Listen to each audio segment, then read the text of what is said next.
The Cupertino Pioneers entered the wild and nearly packed MVHS gym on Friday, February 12th to face their crosstown rival, the Matadors.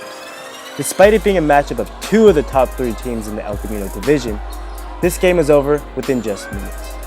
The big four for the Pioneers, consisting of the Splash triplets, Ethan Shen, Koshi Hyun, and George Elgood, as well as their leading scorer, AJ Paul Singh, had everything go their way early on. First, it was Elgood with the corner three to put the first points on the board. Then it was Singh with the monster blocker Ryan Lee, which he followed up with a smooth transition finish to get the hoop in the arm. Following that basket were two silky spot-up jumpers by Hyun, and to finish off the devastating 16-0 run, Singh drove to the basket and nailed the floater, leaving the Matadors in utter shock.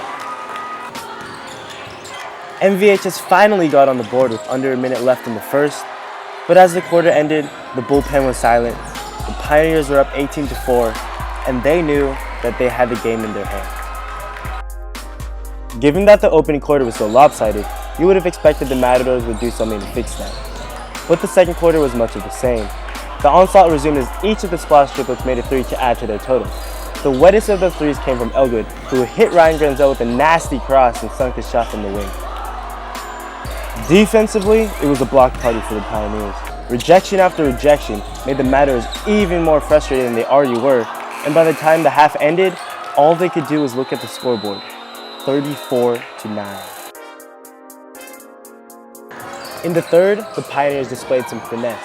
Shen had two shift-team-worthy no-look dimes to Milad Denai, and Singh had a beautiful behind-the-back move to get past Lee and finish at the rim. On the other end, the Matadors finally started to find their groove offensively. But even though they nearly matched Cupertino shot for shot in the third, that did them no good as they faced an overwhelming 27-point hole with 1 quarter remaining. Give credit to the Matadors, who fought till the very end despite the game being out of reach. They didn't hang their heads and instead fought for self-pride and to represent purple and gold. Their shots finally fell through and the crowd finally showed some life, which sparked them to score more in the fourth quarter alone than they did in the first 3 quarters combined.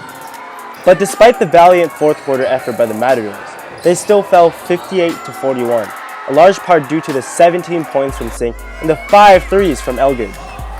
As the final buzzer sounded, the Pioneer fans sung their way out of the gym, knowing that they will have bragging rights for the rest of the year.